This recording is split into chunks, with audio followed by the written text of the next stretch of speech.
Story holds 1,000 seeds, a proverbial pomegranate, a jewel of possibilities, a not so silent planet. So first of all, as I'm introducing our final storyteller for the evening, I want to give a shout out to Strike Theater, not just for hosting this show, but for their steadfast resistance to the gravitational pull that every theater faces in this season, to do either an adaptation of, an homage to, or a parody of A Christmas Carol. They fought it. They didn't do it. It's rare. It's heroic.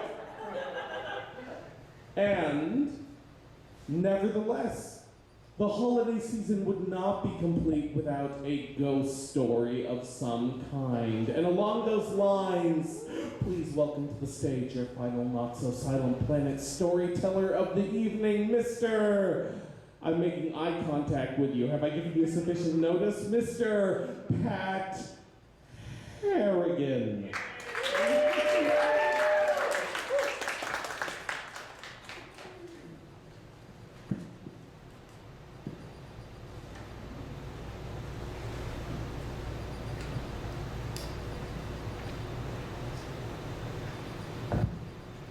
Visiting friends in Europe earlier this month, I had the great pleasure of spending time with Professor Maxim Valenkov, formerly of St. Petersburg, but now, along with his family, a permanent resident of England, where he teaches Russian language and literature at a certain well-known and ancient university.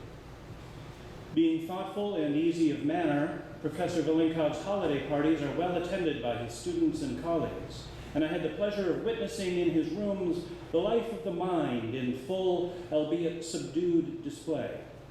We doled out the punch, we decorated together the small tasteful tree and cracked our crackers, and the young women and men, released from the obligations of their term, but not yet delivered unto the mercies of their individual families, displayed their wit and flirted with each other and were altogether beautiful.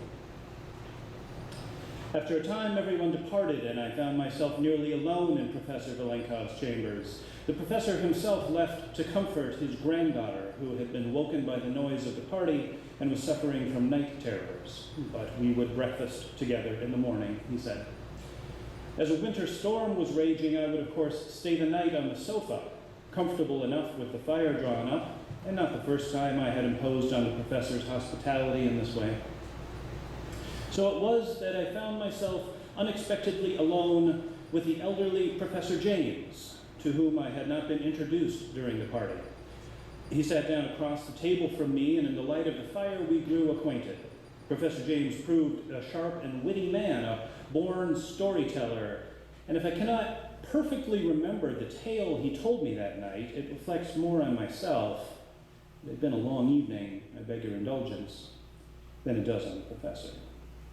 Let me tell you a story about a young woman of my acquaintance, he said, to which I eagerly assented. To the best of my recollection, this is the story Professor James told me. It concerned a young woman, recently widowed. Her husband was a soldier and had been killed by the enemy in some remote desert place. The shock of this news also perhaps contributed to the second part of the tragedy, for shortly thereafter the young woman suffered a late-term miscarriage and lost the child she was bearing. In a short space, the life she believed she was cultivating, making two people into three, had reversed itself and left her once again a single, lonesome human being. Professor James told me that she recovered from her grief with admirable quickness, but there was something in the professor's demeanor that leads me to think he was not overfamiliar with the interior lives of women. So I wondered what her true feelings were when a year or so later she enrolled in the professor's college to study architecture. Grief and loneliness, surely, but here I am speculating beyond what is warranted. The young woman, slightly older than most of the other students, became a sort of big sister figure to them, and her diligence and close attention to detail was much remarked upon by her instructors. Professor James an authority on medieval buildings, had her as a student in only one class, but it was enough to form a special bond between the two, and they spent many hours in the professor's rooms engaging in high talk about the history of design. Naturally, he conducted her through the college's great chapel, but to his dismay, this revealed a gulf in their sensibilities. In the massive stained glass, the fan-vaulted ceiling, the mighty rood-screened organ, and the carved cherubs of the baldacchino, the professor saw an efflorescence of ornamentation dedicated to the glory of God. But the young woman saw nothing but contortions of space, petrification, pitiless last judgments, and the malice of wooden goblins. It's like a yellowing scrapbook of Christianity, she explained, but not unkindly, and she smiled and laid her hand lightly on his arm. In that Christmas season, which was an especially cold and bitter one, the rooms could not be kept warm, and the river froze solid and shone argent in the sun. The steam pipes buckled and split, if not continually attended to, and the masters taught their classes in coats and gloves. Our young woman, having no family of her own, and out of compassion for the staff who would otherwise stay behind, volunteered to tend the college buildings for the duration of the break. The college supplied provisions for her meals, and after a farewell tea with Professor James in his underheated rooms, which he extended for as long as possible, silly old man that he was, until, not that she presented any impatience, even he could not deny his own foolishness, and finally bundled himself away, she was left alone among the blocks upon blocks of empty brick buildings, like a mouse within the walls of Gormenghast. During these weeks, she kept herself busy with boilers and pipes and natural gas lines and telephone messages taken and cans of soup to prepare. She was well advanced in her studies and took this time to draw up notes for a future thesis on the use of negative space in architectural form. There was little to do except to work and think. She did not have the gift of a strong imagination. Professor James called her level-headed. So she was surprised one afternoon, while wrestling with a valve, to discover herself thinking that the intermittent halting sound made by the overhead pipes sounded to her something like that of a child sobbing. It was ridiculous. But once the idea was there, it would not leave, and she found herself more reluctant each day to descend into the cellars to perform the necessary maintenance. Forcing herself, she did the work as quickly as possible and returned to her apartment, where the sound of the gas fireplace could obscure the underlying lamentation of the pipes. There came a day when she could not bring herself to leave her quarters. She sat at her window, thinking of nothing, only admiring in an abstract way the lines of the college buildings and the adapting angles of their shadows as the sun fell upon the short day. In the late afternoon, she thought she could make herself something to eat at last, but before she could rise from the window, a distant movement caught her attention. It was not a fox on the snow or the shifting of bare branches against the sky, but something larger and more purposeful moving along the dark wall of the college chapel. Two figures, in fact, she thought it was, a tall one and a short one, close together, the taller perhaps leading the smaller by the hand. Yes, an adult and a child, moving in and out of the twilight shadows, leaving no traces that she could see upon the snow.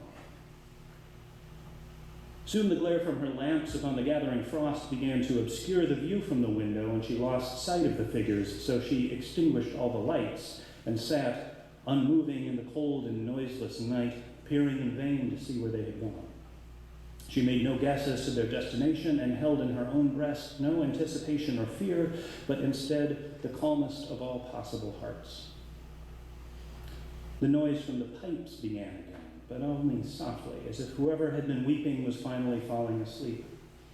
As it died away to silence, she began to nod off, but wakened suddenly at a sharp and insistent knocking on the panels of her apartment door. She jerked in alarm, her imagination again, certainly a phantom hypnagogic sound, and of this she had convinced herself until in her new undeniable clarity the knocking came again and again, and this time it was accompanied by a fainter tapping, syncopated erratically with the first, coming, she had no doubt, from a lower panel of the apartment door, as if from the lighter hand of a tinier figure, stretching its arm upward and seeking admission in imitation of its larger parent. At this point, I must apologize to my audience. There's some sort of foreshortening in my memory. Whatever it was that Professor James told me at this point has vanished from my mind, except in its fuzziest outline. There was a conversation of some sort, I remember, and lively images in the snow gleaming under a million stars, and I believe she kissed someone, though exactly who that might have been, I can't imagine. When the first staff members returned after Christmas, they found the steam pipes all frozen. Many of them burst wide apart, and several of the lecturers' rooms, including that of Professor James, were covered thick, walls, floors, and ceiling with a hard, spiky frost. To restore them to their previous condition was an arduous, time-consuming, and expensive project. No one knew where the woman had gone until Professor James received a letter from her some months later. In it, she related the events I had just described and revealed that she had departed that night on foot through the snow, though not unaccompanied, she said, and after much tribulation had departed for Australia, where the professor believes she still resides, in order, and again these are her words, to experience the seasons in an upside-down order. The professor had no wish to allude to Bursar as to her whereabouts, and it seems that I was the only person to whom he ever told this story. By this time it was quite late, and I was soon asleep.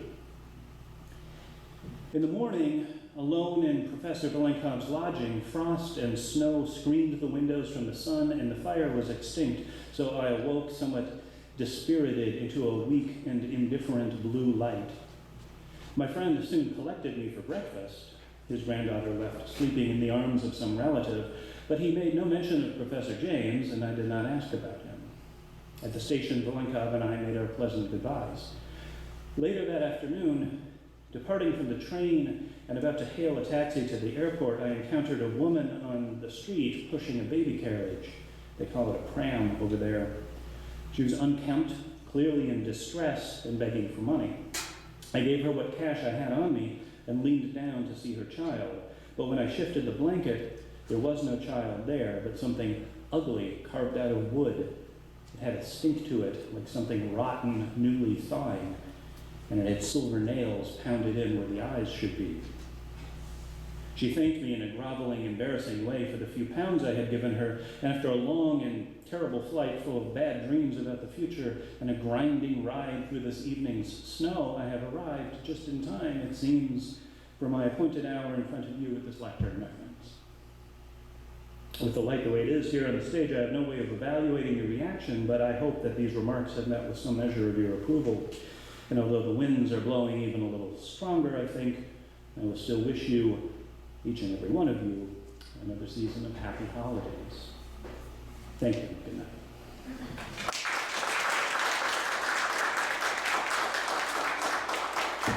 Keep it going for Pat.